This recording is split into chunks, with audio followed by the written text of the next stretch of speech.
अस्सलाम वालेकुम। मैं हूं फैसल तारड़।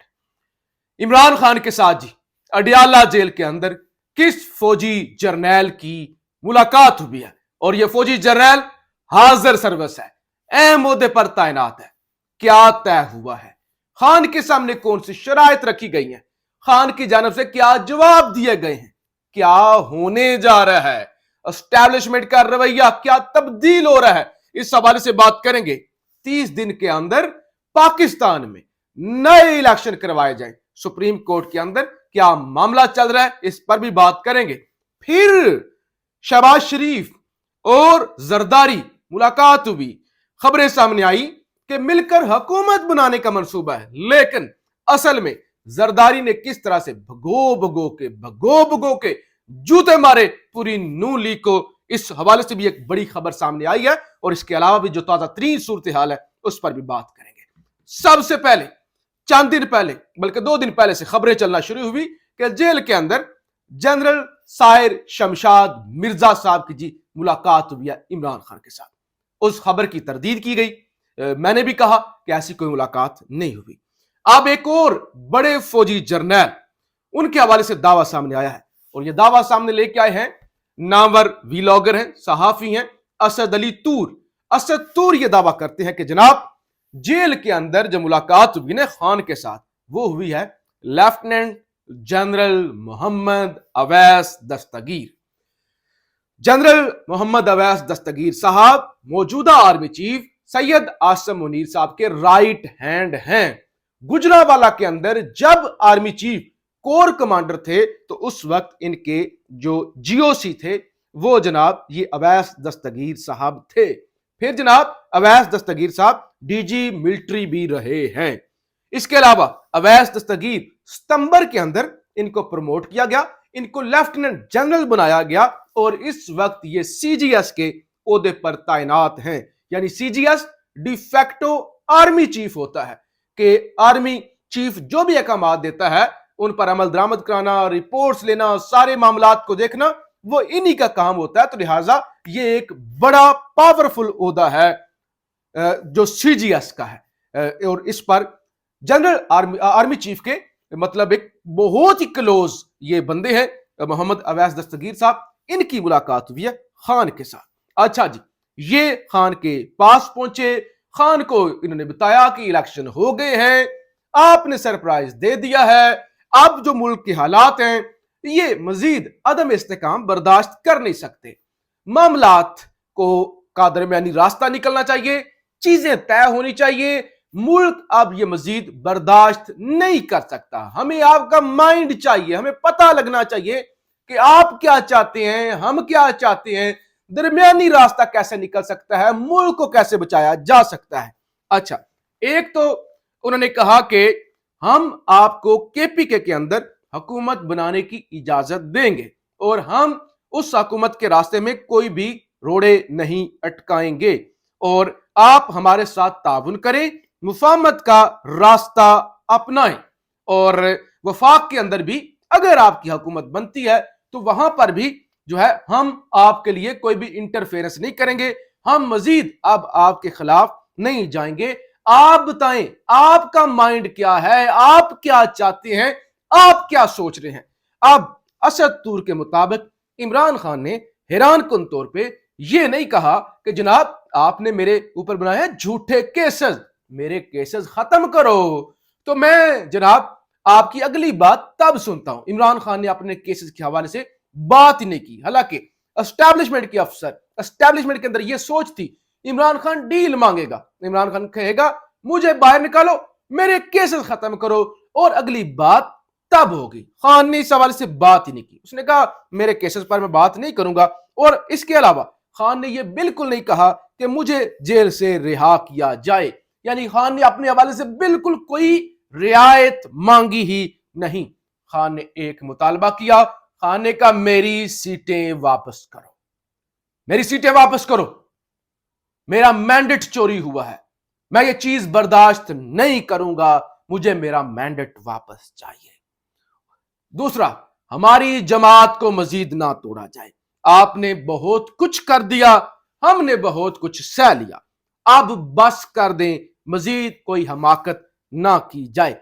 अब असद तूर के मुताबिक जो लेफ्टिनेंट जनरल मोहम्मद अवैस दस्तगीर ने जवाब दिया, उन्होंने ये कहा कि आप कानूनी रास्ता अपनाएं, आप अपना लीगल रास्ता अपनाएं, अदालतों में जाएं, अदालतें मेरिट पर फैसला करेंगी, हम उन फैसलों के अंदर किसी भी तरह की इंटरफेरेंस नहीं करेंगे, और अगर आपको सीटें मिल जाती हैं वापस तो हम उनको कबूल करेंगे। तो ये सारी बातें हुई, खान की जानब से बड़ा वाज़िया कर दिया गया कि मेरी अवाम ने जो मुझ पर एतबार किया है मैं उसका सौदा नहीं करूंगा, मैं अवाम के मैंडेट को हाथ में रख के, उस ताकत को हाथ में रख के कोई डील शील नहीं करूंगा, असूली बात करूंगा, असूल पर चलूंगा, अपने लिए कोई डील नहीं लूंगा, मेरा मैंडेट, मेरी सीटें वापस की जाए। तो ये सबसे बड़ी चीज थी, बड़ी हैरानकुन थी एस्टैब्लिशमेंट के लिए भी, ये कैसे हो गया। अच्छा जी, सुप्रीम कोर्ट के अंदर एक दरखास्त गई है, और इस दरखास्त जो दायर की गई है, ये दरखास्त अली खान नामी शहरी की जानिब से दायर की गई है। दरखास्त में 8 फरवरी को होने वाले इंतखाबात को कलअदम करार देने की इस्तदा की गई है। 8 फरवरी के इंतखाबात के नतीजे में हुकूमत बनने के अमल को रोका जाए, अदलिया की जेर निगरानी 30 रोज में नए इंतखाबात करवाने का हुक्म दिया जाए, धांधली, इलेक्शन फ्रॉड की तहकीकात और जिम्मेदारों के खिलाफ कार्रवाई के अहकाम दिए जाए। दरखास्त में वफाकी हुकूमत और इलेक्शन कमीशन को भी फरीक बनाया गया है। आप देखते हैं कि सुप्रीम कोर्ट जो बिल्कुल खामोश होकर बैठी हुई है, क्या वो इस पर आंखें खोलती है या इस दरखास्त को उठा के रद्दी की टोकरी में फेंक देती है। फिर आज एक और पॉजिटिव खबर आई कि वो तैयबा राजा, पीटीआई की खातून कारकुन जो पिछले 8-9 महीनों से गिरफ्तार थी, जेल में थी, मुतअद्दिद केसेस उन पे बनाए गए थे, उनकी जमानत आज जनाब मंजूर हो गई है। तो ये भी एक बड़ी खबर। मैं जल्दी से शहबाज शरीफ को जो जरदारी ने भगो भगो के जूते मारे वो आपको बता दूं हुआ क्या। पहुंचा नून लीग का वफ्द पीपल्स पार्टी के पास, बताया कि वो भाईजान की ख्वाहिश है हम वजीर आजम बनते हैं, आप ये ले लें, आप वो ले लें, यानी ये सारी चीजें बताया गया कि आप वो लें, सदर बने ना, अच्छे लगते हैं जरदारी साहब, सदर बने आप, सदर का ओहदा आप पे सूट करता है। शहबाज शरीफ साहब ने मक्खन लगाने की कोशिश की। अब जरदारी साहब बोले, उनका मियां साहब जरा मट्ठा, जरा सुकून से मेरी बात सुने, किसको बनाना है वजीर आजम? बताया गया नवाज शरीफ ने। कहा अच्छा, गुड, अच्छी बात है, सीनियर सियासतदान है नवाज शरीफ, बनना चाहिए उनको वजीर आजम। लेकिन एक बात बताएं, नवाज शरीफ तो मानसेरा के अंदर हार गए हैं, और ये जिस सीट की आप बात कर रहे हैं 130 यास्मीन राशिद के मुकाबले पे, तो नवाज शरीफ तो अपने हलके से नहीं जीत सके, अपनी यूनियन कौंसिल, अपनी गली से नहीं जीत सके, अपने वार्ड से नहीं जीत सके, तो लिहाजा नवाज शरीफ का नाम प्रपोज कर देते हैं, हम नवाज शरीफ के पीछे खड़े हो जाते हैं। और 10 दिनों के बाद खबर यह आती है कि क्योंकि ये जो केस है, जिस तरह से फॉर्म 45 और फॉर्म 47 में फर्क है, ये 5 मिनट का केस है, और नवाज शरीफ साहब फारिग हो जाते हैं। नवाज शरीफ साहब जो है वो कोई सीट भी उन्होंने जीती नहीं होती, तो फिर हम कितने शर्मिंदा होंगे। फिर शहबाज शरीफ ने कहा कि देखिए जो है मैं बन जाता हूं, मैं उम्मीदवार बन जाता हूं, मैं वजीर आजम बन जाता हूं, मैं भाईजान से बात कर लेता हूं। तो जरदारी साहब ने कहा जरा बात सुने, आपके पास जो मैंडेट है ना चोरी का है, चोरी का। कितनी सीटें हैं आपकी? 75 में से आपकी 35 भी अपनी नहीं है, चोरी का मैंडेट है, सीटें तब्दील होना शुरू हो जाएंगी।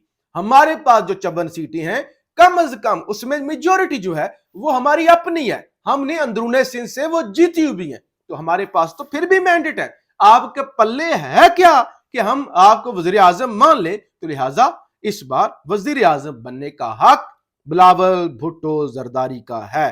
तो ये जनाब हुआ। और फिर जनाब इस्लामाबाद इलेक्शन कमीशन ने NA-56 NA-53 से रिटर्निंग अफसर को हतमी नतीजा जारी करने से रोक दिया। इलेक्शन कमीशन ने PP 7 सरगोदा, PP 133 ननकाना और PP 15 रावलपिंडी, इलेक्शन कमीशन ने NA-60 जेलम, NA-69 मंडी बहाउद्दीन से भी हतमी नतीजा जारी करने से रोक दिया। PP 43 मंडी बहाउद्दीन, PP 12 रावलपिंडी, PP 53 को भी हतमी नतीजा से रोक दिया। NA-57 NA-126 NA-127 NA-87 Khushab, PP 4 Attock, PP 121 Toba Tek Singh, PP 200 279 لیا کے حتمی نتائج سے بھی روک دیا، PP17 راولپنڈی اور PP6 مری کے حتمی نتائج سے بھی روک دیا۔ تو لہٰذا نتائج اس وقت رکنا شروع ہو گئے ہیں۔ آج اسٹیبلشمنٹ کے ایک بڑے ٹاؤٹ نگران وزیر اعلیٰ PCB چیئرمین محسن نقوی نے کی پریس کانفرنس، اور انہوں نے کہا کہ اس وقت سانحہ 9 مئی کو دہرانے کی سازش ہو رہی ہے، اور ایجنسیز نے منصوبہ بندی کی گفتگو پکڑی ہے، جس میں PTI 9 مئی طرز کا ایک نیا جو ہے وہ سانحہ کرنے کی پلاننگ کر رہی ہے۔ پھر آج الیکشن کمیشن نے ایک نیا چند چڑھایا، جس کے اندر NA46 سے عقیل انجم، NA47 سے طارق فضل چودھری اور NA48 سے راجہ خرم نواز کی کامیابی کا نوٹیفکیشن نکال دیا۔ حالانکہ اسلام آباد کے ان تینوں حلقوں سے بری طرح نون لیگ ہار چکی ہے۔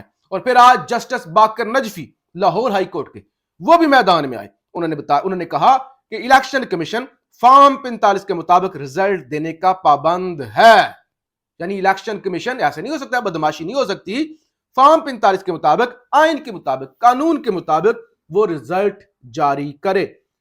پشاور ہائی کورٹ کے اندر بھی سماعت ہوئی، وہاں پہ بھی دبنگ سماعت ہوئی، سندھ ہائی کورٹ کے اندر بھی سماعت ہوئی۔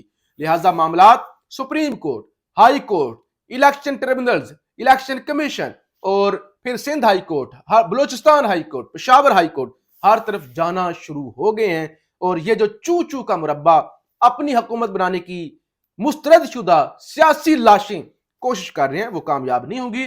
پھر آج اب سے کچھ دیر کے بعد پیپلز پارٹی کی CC سینٹرل ایگزیکٹو کمیٹی کی میٹنگ ہوگی، اس کے بعد صورتحال مزید واضح ہو جائے گی۔ پاکستان زندہ باد۔